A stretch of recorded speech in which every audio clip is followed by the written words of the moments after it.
बिस्मिल्लाहिर्रहमानिर्रहीम। अस्सलाम वालेकुम नाज़रीन, आप यूट्यूब चैनल देख रहे हैं। मैं इमरान खान हूँ। बहुत इंपॉर्टेंट खबरें हैं। सबसे बड़ी खबर आज की ये है कि आज सुप्रीम कोर्ट ऑफ पाकिस्तान में वो केस लगा हुआ है जिसका इंतज़ार 1 करोड़ पाकिस्तानी कर रहे हैं, बल्कि उनकी फैमिली जो पाकिस्तान में रहती हैं वो भी इसका इंतज़ार कर रहे हैं।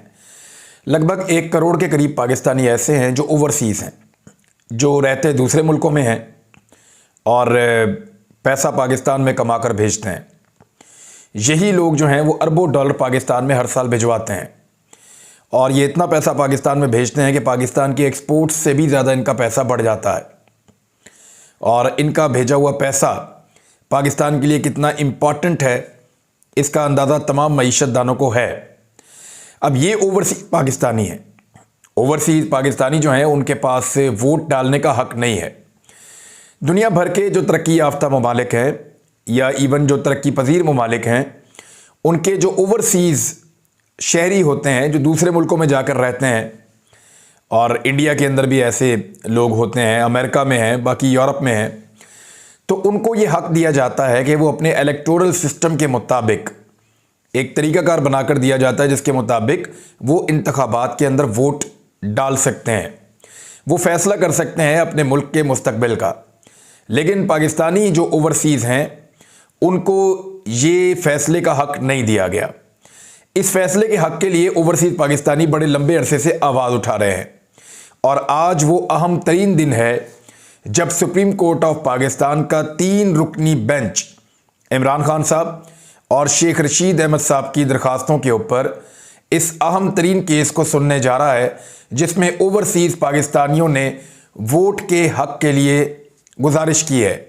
सुप्रीम कोर्ट ऑफ पाकिस्तान का जो बेंच है इसमें जस्टिस एजाजुल एहसन, जस्टिस नकवी साहब जो है मज़ाहिर अली नकवी साहब और मुनीब अख्तर साहब, ये 3 मुअज़्ज़िज़ जज साहिबान इस बेंच का हिस्सा हैं और ये बेंच फैसला करेगा आने वाले दिनों में कि ओवरसीज़ पाकिस्तानियों के वोट का हक़ किस तरीके से दिया जाए, कब तक दिया जाए और मैकेनिज़्म कब तक बनाया जाए। जो मुतअल्लिका महकमे हैं उनको कहा भी जाएगा। इससे पहले ये ट्राई की गई थी 2018 के इंतखाबात के बाद, जो ज़िमनी इंतखाबात हुए थे उसमें इस चीज़ को ट्राई किया गया था और तजर्बाती बुनियादों पर जब करके देखा गया तो ओवरसीज़ पाकिस्तानियों ने बढ़ चढ़ कर हिस्सा लिया था। अब प्रॉब्लम क्या है, पाकिस्तान की जो एस्टेब्लिशमेंट है वो नहीं चाहती कि ओवरसीज़ पाकिस्तानियों को वोट का हक़ मिले। ना ही पाकिस्तान की जो PDM की जमातें हैं, रवायती सियासी जमातें, मौलाना फजलुर रहमान साहब हो गए, नून लीग हो गई, यानी ये वो लोग हैं, पीपल्स पार्टी हो गई, ये वो लोग हो गए हैं जो बैरून मुल्क जाकर आज़ादाना तौर पर घूम फिर नहीं सकते, क्योंकि वहाँ जो ओवरसीज़ पाकिस्तानी हैं वो इनसे शिकवे और शिकायतें करते हैं।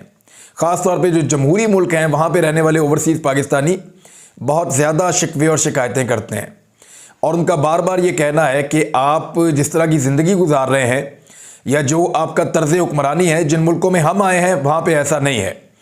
ये मुल्क इंसाफ की वजह से आगे बढ़े हैं और आप आज तक मौरूसियत के अंदर फंसे हुए हैं, सिर्फ अपने बच्चों और अपनी फैमिलीज़ को देख रहे हैं और लाकानूनियत पाकिस्तान में एक आपने फैलाई हुई है और करप्शन की तो कोई मिसाल ही नहीं है। तो इस वजह से ये लोग नफ़रत करते हैं उन रवायती सियासी जमातों से जिन्होंने पाकिस्तान को इस हाल में पहुँचाया है। अब वो रवायती सियासी जमातें इस वक्त एस्टेब्लिशमेंट के साथ उनका गठजोड़ है।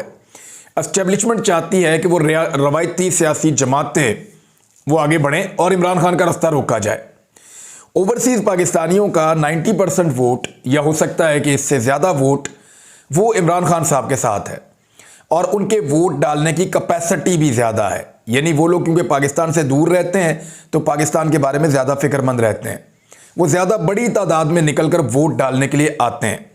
तो इसके ऊपर आज सुनवाई शुरू हो जाएगी और ओवरसीज़ पाकिस्तानियों के लिए एक बड़ी अच्छी खबर है। उम्मीद की जाती है कि सुप्रीम कोर्ट ऑफ पाकिस्तान का ये बेंच उन ओवरसीज़ पाकिस्तानियों को उनका हक़ देगा जो बड़े लंबे अरसे से अपने हक़ का इंतज़ार कर रहे हैं। उन्हें वोट का हक़ मिलना चाहिए।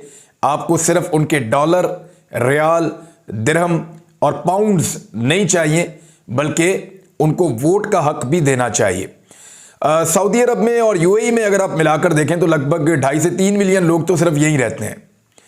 फिर आपके मुख्तलिफ यूरोपीय ममालिक में अलग अलग तादाद में लाखों लोग रहते हैं। स्कैंडिनेवियन कंट्रीज़ में बहुत बड़ी तादाद में लोग रहते हैं, अमेरिका में पाकिस्तानी रहते हैं, जापान में, मलेशिया में और दीगर मुल्कों में। तो पाकिस्तानी पूरी दुनिया के अंदर फैले हुए हैं। तो इनको वोट का हक अगर दिया गया तो ये अपना हक इस्तेमाल करके इलेक्शन का पांसा पलट सकते हैं। तो अब सारी नज़रें जो हैं इस मामले में सुप्रीम कोर्ट ऑफ पाकिस्तान के इस 3 रुकनी बेंच पर होंगी।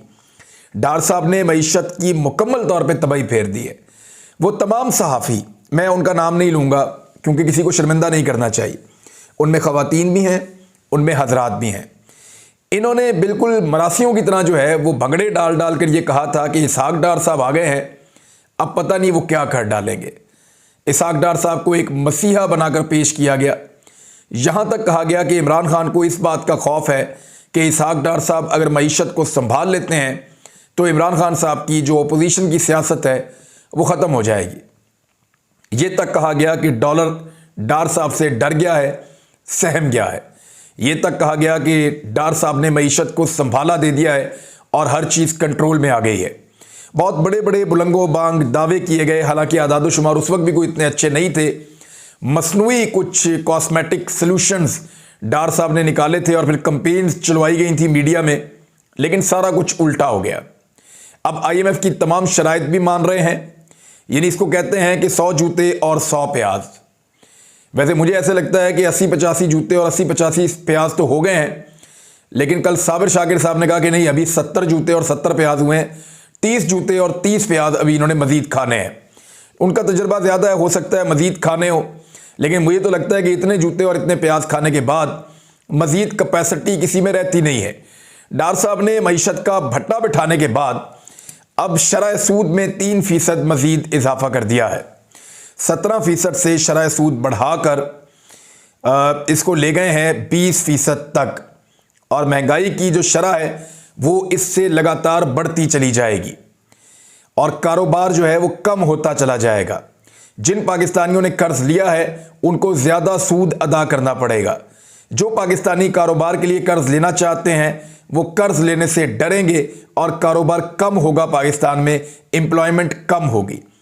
और नुकसान को पूरा करने के लिए मौजूदा हुकूमत लोगों के ऊपर महंगाई का बम गिराएगी और बार बार गिराती चली जाएगी।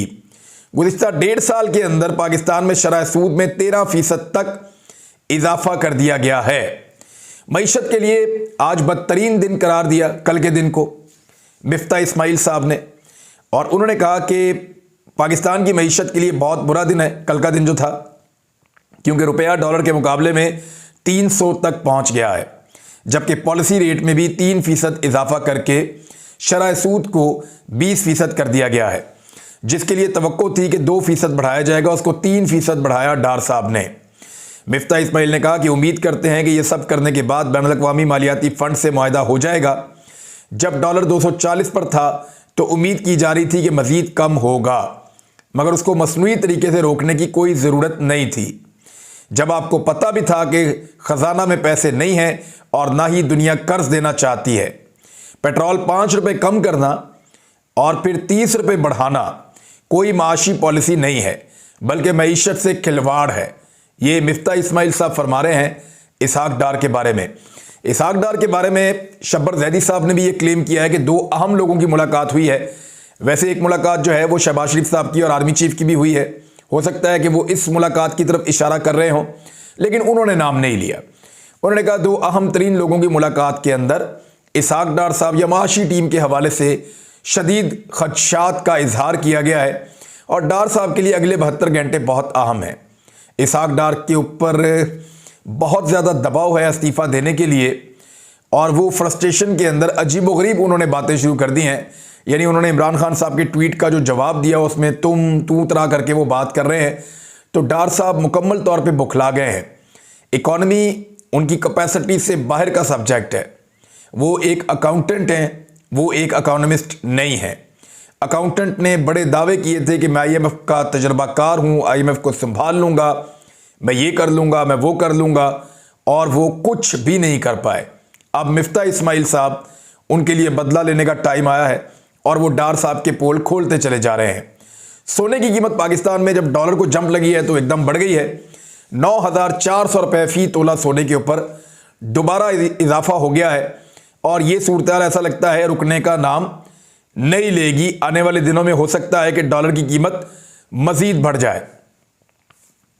पाकिस्तान ने आईएमएफ को यह भी आगाह कर दिया है कि हमने आपकी 4 शराइत के ऊपर अमल कर दिया है, 4 नकात के ऊपर, और उन्होंने आगाह किया इसमें क्या क्या चीज़ें हैं। नंबर 1, पाकिस्तान ने बिजली की कीमतों में इजाफे की मंजूरी दे दी है, यानी अभी बिजली की कीमत में मजीद इजाफा होने जा रहा है। ये खबर आ चुकी है, मैं आपको बता देता हूं, क्योंकि कई मरतबा बिजली की कीमत बढ़ाई है, हर हफ्ते बिजली की कीमत बढ़ाते हैं। तो हुकूमत ने 2 रुपये 23 पैसे सरचार्ज की मंजूरी दी है। मजीद बिजली जो है वो महंगी की जाएगी। रमज़ान मुबारक में ना सिर्फ लोड शेडिंग होगी बल्कि बिजली मजीद महंगी मिलेगी पाकिस्तानियों को। अब ये क्या होगा ये मैं आपको बता देता हूं। डॉलर के मुकाबले में एक तो उन्होंने कहा बिजली हमने कीमतों में इजाफा कर दिया है जैसे आप चाहते हैं और हम लगातार कर रहे हैं। दूसरी शर्त उन्होंने कही कि डॉलर के मुकाबले में रुपए की कदर भी हमने कम कर दी है। यानी ये जो आप कह रहे थे कि ओपन मार्केट और इंटरबैंक का जो रेट का फ़र्क है उसको मसनूई तौर पे डार साहब कंट्रोल ना करें, उसको खुला छोड़ें, तो देखें खुला छोड़ा है तो 285 रुपये का डॉलर हो गया है। इसके अलावा उन्होंने कहा किसान के लिए हमने जो भी पैकेजेस रखे थे उनको ख़त्म कर दिया है। ये वो किसान पैकेज है जिस पे शहबाज शरीफ साहब किसानों को बिठाकर अपनी तारीफ़ें करवा रहे थे और लोगों को कह रहे थे कि मेरी तारीफ़ें करो। तो शहबाज शरीफ साहब ने, और बल्कि वो सहाफ़ियों से करवा रहे थे, किसानों ने तो शहबाज शरीफ साहब मिले ही नहीं कभी किसानों से, सहाफ़ियों से तारीफ़ें करवा रहे थे कि तारीखी किसान पैकेज दे दिया। तो आईएमएफ को हुकूमत ने बताया कि किसान पैकेज ख़त्म हो चुका है और जो बरामदी शोबा है, यानी जो चीज़ें पाकिस्तान से बाहर हम भेजते हैं, जो एक्सपोर्टर्स हैं, जो चीज़ें बनाते हैं, उनको हम बिजली कुछ सस्ते दामों देते थे सब्सिडी के साथ, ताकि पाकिस्तान की मसनूआत पूरी दुनिया के अंदर जाएं। तो वो वाली जो सब्सिडी है, सस्ती बिजली है, वो भी ख़त्म कर दी गई। किसानों के लिए जो है सस्ती बिजली और उनका जो पैकेज है वो भी ख़त्म कर दिया गया। और साथ ही साथ जो सबसे बड़ा बम मारा है इस हुकूमत ने पाकिस्तान के आम शहरियों पर, वो क्या है ज़रा ये सुने। ये जो हम घर में बिजली इस्तेमाल करते हैं ना, घरेलू सार्फिन के लिए बिजली बिलों पर सरचार्ज जुलाई 2022 से लगाकर वसूलियों के शेड्यूल से भी आगाह कर दिया गया है। यानी जुलाई 2022 रजीम चेंज ऑपरेशन के ठीक 3 महीने बाद की बात हो रही है। अप्रैल में हुआ, मई, जून, जुलाई 2022 से लेकर अब तक जितनी बिजली आपने इस्तेमाल की है उस बिजली के ऊपर आपको अब आने वाले महीनों में इजाफी सरचार्ज बिल के साथ पे करना पड़ेगा। और वो जो इजाफी पैसा आपको देना पड़ेगा वो जुलाई से लेकर अब तक के महीनों के लिए देना पड़ेगा और आइंदा वाले बिलों में आपको देना पड़ेगा। उसका शेड्यूल भी बता दिया गया है आईएमएफ को। ये आपके साथ किया गया है और ये डार साहब ने किया है। अच्छा, डार साहब के आने का एक फायदा ये हुआ कि शहबाज शरीफ साहब के ऊपर जो लान तान हो रही थी इकॉनमी को तबाह करने के हवाले से, वो उसका एक बड़ा हिस्सा इसाक डार साहब ने अपने जरिए से मियां नवाज शरीफ साहब तक पहुंचा दिया है। यानी पहले नवाज शरीफ साहब बाहर बैठ के ये कह रहे थे मेरा तो कोई कसूर ही नहीं है, भाई मैं तो इसका हिस्सा ही नहीं हूं, शहबाज शरीफ और मिफ्ता इस्माइल जाने। फिर नवाज शरीफ साहब को शौक चढ़ा, उन्होंने इसाक डार साहब को भेजकर मईशत का बिल्कुल बेड़ा गर्क कर दिया। अब लोग शहबाज शरीफ को बुला बड़ा कहते हैं लेकिन साथ साथ इसाक डार और नवाज शरीफ को भी आड़े हाथों लेते हैं और मरियम नवाज साहिबा भी इसकी रेंज में आ जाती हैं। मैंने आपको बताया कि डार साहब के ऊपर इस्तीफा देने के लिए शदीद दबाव है। नवाज शरीफ साहब अपने करीबी साथी को, अपनी जिद को इस्तीफे से बचा सकते हैं या नहीं बचा सकते, एक बहुत बड़ा सवाल है, क्योंकि आने वाले 72 घंटे बहुत इंपॉर्टेंट हैं। डार साहब हर तरह से चित हो चुके हैं, मुकम्मल तौर पे नाकाम हो चुके हैं, उनको बिल्कुल कामयाबी नहीं मिली मईशत की इस लड़ाई में और पूरी कौम उनसे मायूस हो गई है। ना सिर्फ कौम बल्कि उनको लाने वाले, जिनके तैयारे में वो बैठकर आए वो भी, और उनको भेजने वाले तमाम लोग मुकम्मल तौर पे मायूस हो चुके हैं और कोई भी अब डार साहब की शक्ल देखना नहीं चाहता और उनको इकॉनमी के साथ जुड़ा हुआ नहीं देखना चाहता। सिर्फ एक फैक्ट मैं आपके सामने रख देता हूं। इमरान खान साहब का दौरे हुकूमत था लगभग 42 महीनों पे, 42 या 43 महीने थे और उनके दौर में जब उनको डॉलर की कीमत मिली तो 125 रुपए का डॉलर उनको मिला था और जब वो छोड़ रहे थे, जब रजीम चेंज ऑपरेशन शुरू हुआ तो 178 रुपए था उस वक्त। यानी लगभग आप समझ लें कि 53 या 54 रुपए डॉलर की कीमत में इजाफा हुआ इमरान खान साहब के 3.5 सालों में। अगर आप हर महीने के ऊपर इसको डिवाइड करें तो इमरान खान साहब के दौरे हुकूमत में हर महीने जो डॉलर की कीमत में एवरेज इजाफा होता था वो लगभग ₹1.30 या ₹1.25 का इजाफा हुआ है। यानी इमरान खान साहब के दौरे हुकूमत में एक महीने में जो इजाफा डॉलर की कीमत में हुआ है एवरेज निकाल के वो ₹1.25 इसके आसपास हुआ है। ₹1.25 या ₹1.30 महंगा हुआ डॉलर हर महीने। अब शहबाज शरीफ साहब का दौरे हुकूमत है 10 महीने पे और इनके दौर में डॉलर की कीमत बढ़ी है ₹107। इसको आप तकसीम करके देखते हैं तो ₹10.70 हर महीने डॉलर की कीमत में इजाफा हुआ है शहबाज शरीफ साहब के दौरे हुकूमत में। यानी 10 गुना से भी ज्यादा इजाफा शहबाज शरीफ साहब ने इमरान खान की निस्बत डॉलर की कीमत में किया है। अब जो ₹1.30 इजाफा होता था उस पर पाकिस्तान का मीडिया नाच नाच के घुंघरू तोड़ देता था और ये जो ₹10.70 का इजाफा होता है हर महीने, इस पे पाकिस्तान का मीडिया जो है उसको मिर्गी के दौरे पड़े हुए हैं और वो बात करने के लिए तैयार नहीं है। और इस सूरत हाल में बजाय इसके कि मईशत को संभाला जाए, वफाकी हुकूमत ने धमकियां लगाना शुरू कर दी हैं और राणा सनाउल्लाह साहब कह रहे हैं कि बड़ा सख्त एक्शन होने वाला है। बल्कि उनका यह कहना है, राणा सनाउल्लाह साहब का, बड़ी अजीब बात उन्होंने कही। उन्होंने कहा अंदरूनी और बैरून मुल्क बैठकर कौमी इदारों और सरबराह के खिलाफ मजमूम भारतीय एजेंडा चलाने वाले पाकिस्तान दुश्मन मुहिम की मजम्मत करते हैं और इन जबानों को लगाम डालेंगे। नवाज शरीफ साहब इनमें से एक हैं, सबसे पहले उनको लगाम डालें। उन्होंने एक काम शुरू किया था। अब तक के लिए इतना ही। अपना ख्याल रखिएगा, अपने इस चैनल का भी। अल्लाह हाफिज़।